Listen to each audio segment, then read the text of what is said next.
I remember when I first moved into that small, cozy house with Mark, my husband.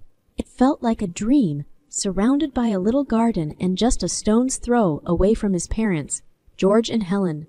I thought it was perfect, having family so close, but I didn't know then what I know now. Our son, Tommy, was just a year old then, a bundle of joy and endless energy. Mark was different back then, or maybe I just saw what I wanted to see. His parents, well, they seemed like the sweet old couple next door. I learned pretty fast how wrong I was. It started with small things. George and Helen would always pop by, asking for favors, borrowing things they never returned. I didn't mind at first, happy to help, but their true colors showed when I needed them. One afternoon, I was knee-deep in laundry and house chores, and Tommy was being particularly fussy. I called Helen, hoping she could watch him for an hour. "Rachel, dear, I wish I could."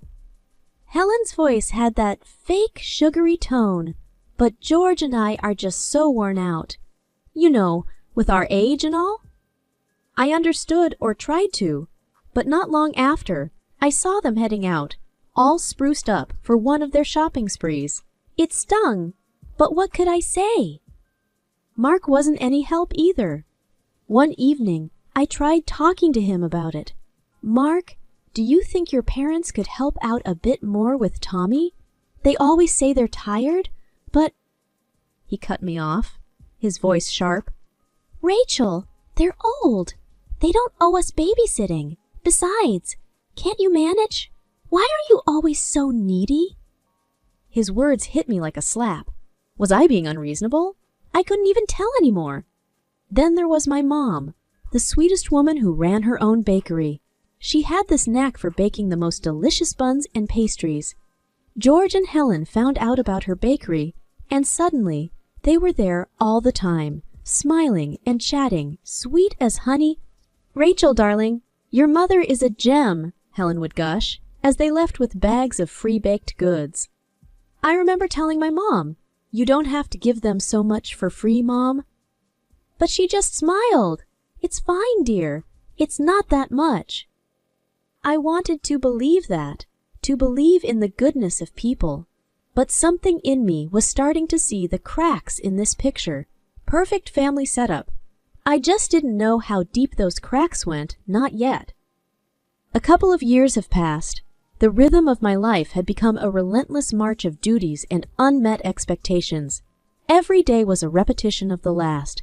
Wake up before dawn, prepare breakfast, get Tommy ready, clean, cook, and try to snatch moments of rest in between.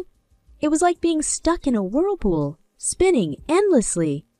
I remember one morning, the sunlight barely peeking through the curtains, and Tommy's cries piercing the quiet. I rushed to his room, still groggy, only to find him wide awake and playful. "Mommy, play!" he exclaimed with a toothy grin. As much as I adored him, I was exhausted. "Just a little while, honey," I managed to say, mustering a smile. The day unfolded in its usual chaos. Between laundry piles and Tommy's games, I tried to keep up. The phone rang amidst this whirlwind, its shrill tones slicing through the noise. It was Helen, her voice laced with expectation. "Rachel, dear, could you come over and help me with some cleaning? My back is acting up again." I glanced at the mess in my own house, feeling a twinge of irritation. "Helen, I'm swamped here. Maybe another time?" There was a pause, heavy with disappointment. "Oh, I see. Well, never mind then," she said in a tone that suggested I had deeply wronged her. The guilt was immediate and overwhelming. Was I being selfish? But as I hung up, I looked around at my own home, my own life, all needing attention. That evening, Mark came home, his face set in a frown. "Mom's upset. She needed help, and you just blew her off." I felt my defenses rise. "Mark, I'm not just sitting around. I have our home and Tommy to take care of." He snorted. "Doesn't look like you're doing a great job. This place is a mess, and what's for dinner anyway?" His words stung, and I fought back tears. I'm doing my best, Mark. I really am. He just shook his head and walked away, leaving me standing there, feeling smaller than ever. The next day, I hoped for a reprieve, but it was not to be. George knocked on the door, his usual easygoing smile in place. "Rachel, I need a hand with fixing the shed. Lend me your toolbox." Despite the million things on my to-do list, I nodded and handed him the tools. "Sure, take what you need." As he walked away, I couldn't help but feel used. Was I nothing more than a resource to them? A convenience? The next morning, I woke up to Tommy's laughter and Mark's impatient grumbling. The day beckoned with its usual demands, but something in me had shifted. A tiny spark of rebellion, maybe, or just the stirrings of a long, dormant self. Rift. Whatever it was, I knew one thing for sure. I couldn't go on like this.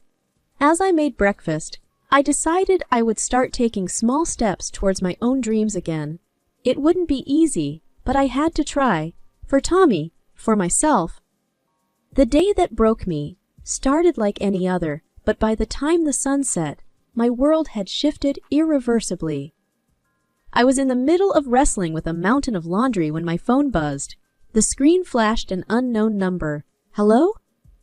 Rachel? This is Mercy Hospital. Your mother had a heart attack. She's stable now, but you should come quickly." My heart plummeted. Mom? My rock, in the hospital. I needed to get to her. But Tommy. I called Helen in a panic. "Helen, it's Mom. She's in the hospital. I need to get there. Can you watch Tommy?" Her response was cold, detached. "Oh dear, that's bad. But we're just about to sit down for our TV show, and we're not really up for babysitting today.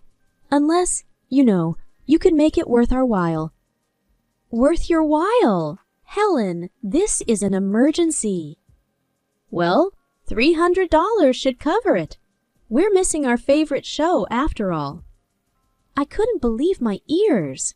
I hung up, feeling a mix of anger and disbelief.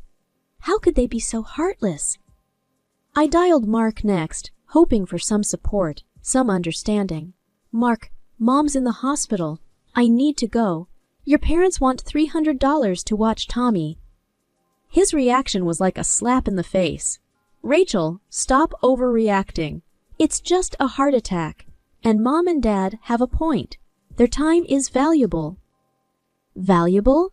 My mother could be dying, and all you care about is a TV show and money? "Look, I'm busy at work. Handle it, Rachel. And remember, my parents come first." His words echoed in my ears long after I hung up. I was alone in this, utterly alone. In a daze, I called my friend Lisa. "Lisa, I need help. It's my mom." She didn't hesitate. "I'll be right there. Go to your mom, Rachel. I've got Tommy." At the hospital, the stark white walls and the smell of antiseptic were overwhelming. I found my mom lying in a bed, pale but conscious. "Mom," I whispered, taking her hand. "Rachel, I'm okay," she murmured, though her voice was weak. The doctor pulled me aside. "She's stable, but she'll need care and supervision once she's home." Home! The word echoed in my mind. What was home now? A place where my struggles were invisible, my pain unacknowledged? I returned home late, my mind a whirlwind of emotions. I found Mark on the couch, indifferent. "Your mom okay?" he asked, not looking up from his phone. "She needs care. I might have to stay with her." He shrugged. "Do what you have to do. Just don't expect me to pick up your slack here." The days following Mom's heart attack were a blur of hospital visits and tough decisions. I spent every moment I could by her bedside, the fear of losing her a constant shadow. Amidst it all, the thought of going back to my old life with Mark and his parents felt impossible. One evening, as I sat beside Mom's hospital bed, her hand in mine, she whispered, "Rachel, I'm sorry for all this trouble." "Mom, don't be silly. You're not trouble. You're my mom." I'm staying with you, I said firmly, more to convince myself than her. She squeezed my hand, a silent thank you in her tired eyes. The next hurdle was telling Mark. I called him from the hospital parking lot, my heart pounding. Mark, I've made a decision. I'm moving in with Mom. She needs constant care. There was a pause, then a harsh laugh. You're kidding, right? What about your duties here? What about Tommy? Tommy's coming with me, and as for my duties, I think I've done more than enough. Mark's voice rose, sharp and accusing. You can't just abandon your family like this, Rachel. My family needs me, Mark, and right now, that's my mom and Tommy. His response was a string of angry words and accusations, but I held my ground. For the first time in a long time, I felt sure of my decision. Packing up my things, and Tommy's felt like shedding an old skin. Each item I placed in the suitcase was a step away from the life I had known, a life where I had felt invisible, unappreciated. Mark watched in silence, his anger simmering. As I zipped up the last bag, he finally exploded. So, that's it? You're choosing your mother over me? Over us? I looked him in the eye, my resolve steeling. I'm choosing to do what's right. You made your priorities clear. Now I'm making mine. The drive to Mom's was a mix of fear and relief. Fear of the unknown, of starting over. Relief at leaving behind a life that had become suffocating. Arriving at Mom's felt like coming home. A real home filled with love and care. I set up a small room for Tommy and started to settle into a routine of caring for Mom. Mom's health was improving, slowly but surely, and with each day I felt a bit stronger, a bit more like the woman I used to be, the woman I wanted to be. Living with Mom and Tommy in her cozy, familiar house was like breathing fresh air after being underwater for too long. Each morning, I woke up to the sound of birds chirping outside and Tommy's giggles as he played with his grandma. But it wasn't all sunshine. The reality of my new life, especially the divorce, weighed heavily on me. One afternoon, as I was sorting through some old papers, Mom looked at me, concern etched on her face. Rachel, are you sure about the divorce? It's a big step. I nodded, feeling a mix of sadness and resolve. I know, Mom. But staying with Mark, it was suffocating me. I need to find myself again. She reached out and squeezed my hand. I'm here for you, honey. Always. The divorce proceedings were tough. Mark was bitter, throwing accusations and trying to make things difficult. But I stood my ground. I wanted freedom, not just for me, but for Tommy too. One day, I received a call from my lawyer. Rachel, Mark is demanding full custody of Tommy, claiming you're an unfit mother. My heart raced with anger and fear. Unfit? Because I chose to care for my sick mother? It's just a tactic, Rachel. Stay strong. The legal battles dragged on, but eventually the divorce was finalized. I was granted full custody of Tommy, a relief that brought tears to my eyes. But with that relief came the daunting reality of single motherhood and the financial struggles ahead. I started helping Mom in the bakery, learning the ropes of the business. It was hard work, but fulfilling. The smell of fresh bread and pastries, the smiles on customers' faces. It was a world away from the life I had left behind. One evening, as we were closing up, Mom said, Rachel, you have a real talent for this. Maybe you should think about expanding the business, make it your own. The idea was both exciting and terrifying. Could I really do it? Was I capable of running a business? The next few months were a whirlwind of activity. I took a few online business courses, revamped the bakery's menu, and even started a small online presence. The bakery began to attract more customers, and our little venture started to bloom. Amidst all this, Tommy was thriving. He loved the bakery, often helping out with small tasks and charming the customers with his bright smile. One quiet evening, as I tucked Tommy into bed, he looked up at me with his big innocent eyes. "Mommy, I like it here. Grandma's house is fun." I kissed his forehead, feeling a surge of love and protectiveness. "I'm glad, baby. Mommy likes it here too." Lying in bed that night, I reflected on the journey I had embarked upon. It was a new beginning, and I was ready to see where it would take us. Life at Mom's with Tommy was settling into a comfortable rhythm. The bakery was doing well, and Mom's health was steadily improving. But just when I thought I had left the past behind, it came crashing back in the most unexpected way. One evening, while I was going through the bakery's accounts, my phone rang. The screen flashed Mark's name, a name I hadn't seen in months. My heart skipped a beat. "Hello?" "Rachel, you need to come over. It's urgent." Mark's voice was frantic, a tone I hadn't heard from him before. "What happened? Is it Tommy?" Panic gripped me. "No, it's my mother. She's fallen and broken her leg. Dad can't lift her, and I can't handle this alone." I paused, memories of their indifference flooding back. "Mark, why are you calling me? We're divorced. Your parents aren't my responsibility anymore." He was almost shouting now. "You're the only one nearby who can help. Just come over, please." The desperation in his voice was hard to ignore, but the wounds were still fresh. "Mark, I can't. I have my own life now. You need to figure this out." He cursed under the breath. "So that's it? You're just going to leave us in this mess?" "Mark, remember when my mom was in the hospital?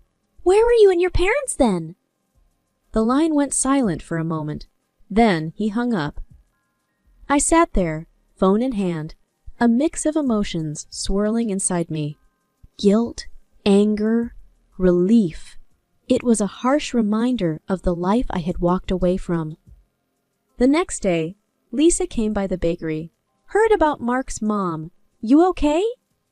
I nodded, pouring us both a cup of coffee. "Yeah, I'm fine. It just brought back a lot of memories." Lisa sipped her coffee, her eyes full of understanding. "You did the right thing, Rachel. You can't keep bailing them out."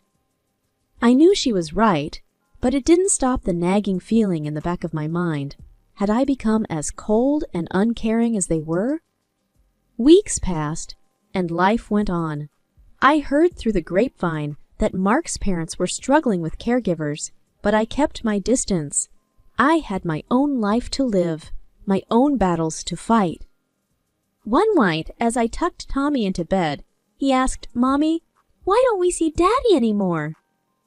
The question caught me off guard. Daddy and Mommy are living different lives now, but he still loves you, and so do I very much. "Okay, Mommy," he said, snuggling into his pillow. Several weeks had passed since that unexpected call from Mark. Life in the bakery with Mom and Tommy had become my new normal, a rhythm of early mornings and the comforting routine of baking. One morning, while arranging the pastries in the display, Mom mentioned casually, "I heard from Mrs. Green that Mark's been having a hard time with his parents. Seems like the nurses they hired don't stay long." I paused, a twinge of something, pity, maybe, flickering inside me. "Really? That's tough." Mom nodded. "Yes, apparently his mother's temper and his father's complaints are too much to handle." I sighed and continued with my work. Despite everything, I couldn't help but feel a bit sorry for Mark. But that part of my life was behind me now. The bakery had become my sanctuary, a place where I could pour my energy and creativity. The customers loved the new recipes I introduced, and their smiles were my daily reward. As I mixed dough for a batch of bread, Tommy came bouncing in fresh from school. "Mommy, guess what? I got a star on my math test." I swept him up in a hug. his laughter filling the room. "That's amazing, Tommy! I'm so proud of you!" Mom watched us, her eyes shining with happiness. "You two are my everything," she said, her voice thick with emotion. Later that evening, after closing up the bakery, I sat with Mom, sipping tea. "Mom, this bakery, it's been a blessing. I don't think I could have made it without this place. Without you." She reached over and squeezed my hand. "Rachel, you're stronger than you think. You've made a new life for yourself and Tommy. That's something to be proud of." As I lay in bed that night, I thought about my journey, the pain, the struggle, and the triumphs. I had come out on the other side, stronger and more self-assured. My life had taken a turn I never expected, but I had found happiness in places I never thought to look. I thought about Mark and his parents briefly, hoping they would find their way through their challenges. But my focus was here, with my son and my mother, in the life I had rebuilt from the ground up. Life moves on, and so had I. I had found joy in the simple things, the smell of fresh bread, Tommy's laughter, Mom's stories. I had learned to cherish these moments, knowing they were the real essence of life. As I drifted off to sleep, I felt a sense of peace. I had risen from the ashes of my old life, and I was ready to embrace whatever the future held. It was a crisp morning at the bakery, the air filled with the scent of fresh bread and cinnamon. I was arranging the pastries when Mark's parents walked in, as if they were regular customers. The sight of them took me aback. "Rachel, dear, could we have a few of those delicious buns? On the house?" "Of course," Helen said with her usual presumptuous air. I took a deep breath, steadying myself. "I'm sorry, Helen George, but I can't give away pastries for free. You'll have to pay like everyone else." Their expressions soured. "Well, aren't you greedy now? No wonder our son divorced you," George sneered, and they left without another word, not even asking about Tommy. As they walked out, a wave of emotions washed over me, but I stood firm. It was a stark reminder of why I had made the choices I had. I was done being taken for granted, done being the doormat, done being the doormat. Later, as I was teaching Tommy how to knead dough, he looked up at me with his big, curious eyes. "Mommy, why were Grandma and Grandpa here? Why were they mean?" I hugged him close, choosing my words carefully. Sometimes people don't understand that it's not nice to take advantage of others, but it's okay. We're doing just fine without them. He nodded, seemingly satisfied, and turned his attention back to the dough. That evening, after closing up the bakery, I sat with Mom over a cup of tea. "Mom, Mark's parents came in today. They haven't changed." Mom sighed, taking a sip of her tea. "Some people never do, dear. But you've grown so much. You're not the same person who would let them walk all over you." She was right. The journey I had embarked upon had changed me. I was stronger, more confident, and I had learned the hard lesson of standing up for myself. Reflecting on the past months, I realized how far I had come. From the ashes of a broken marriage and a life filled with doubt, I had risen. I had built a new life for myself and Tommy, a life filled with love, respect, and dignity